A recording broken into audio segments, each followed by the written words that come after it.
Salut, je m'appelle Paul Magne, je suis musicien et réalisateur audiovisuel. Il y a 2 ans ou à peu près, on s'est lancé dans une aventure qui est toujours assez folle et assez rigolote, mais qui a été celle de réaliser intégralement et à 2 l'album d'Émilie Moutet.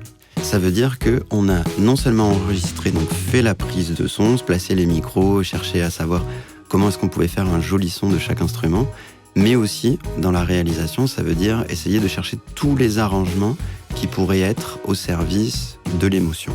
Émilie, elle fait donc la composition, l'écriture des textes, mais aussi ses arrangements.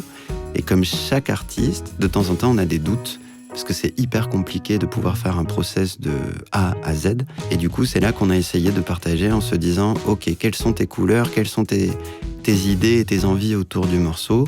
Et à un moment donné, si tu veux, je te fais des propositions. Du coup, on a fait beaucoup d'allers-retours, parce que c'est toujours difficile d'arranger pour quelqu'un, parce qu'on a une couleur, une patte, et ce qui est chouette, c'est que beaucoup de fois, ça a pu matcher, et d'autres fois, on est reparti de presque zéro, en tout cas sur les parties que je proposais, jusqu'à ce qu'on arrive à trouver un fil conducteur et quelque chose qui soit vraiment chouette, en tout cas pour nous. C'est toujours délicat d'enregistrer tous les instruments, parce que ça prend pas mal de temps, il faut bosser toutes les parties, et peut-être qu'il aurait été, sur le papier, plus facile de faire venir des musiciens et des musiciennes de talent, parce qu'on en connaît un sacré paquet. Mais c'est toujours aussi délicat de brider les gens et de leur dire désolé, là il y en a trop, là c'est pas la couleur que je veux. Alors on s'est dit ok, on va travailler tous les instruments tous les deux et jusqu'à ce qu'on soit content, au moins on n'aura pas de regrets et surtout on va pas rendre les gens fous. Si on n'est pas content, on pourra pas engueuler quelqu'un d'autre, ce sera notre faute.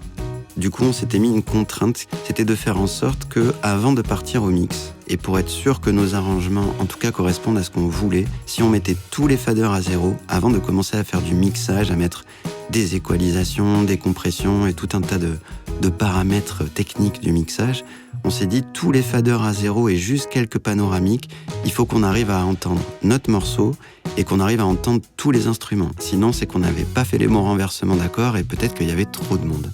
Tout ça, ça rend fou, c'est hyper compliqué. En vrai, il n'y a jamais de vérité absolue sur qu'est-ce qui est bien ou qu'est-ce qui est pas bien. La seule vérité, c'est de ressentir son propre morceau, de se sentir bien.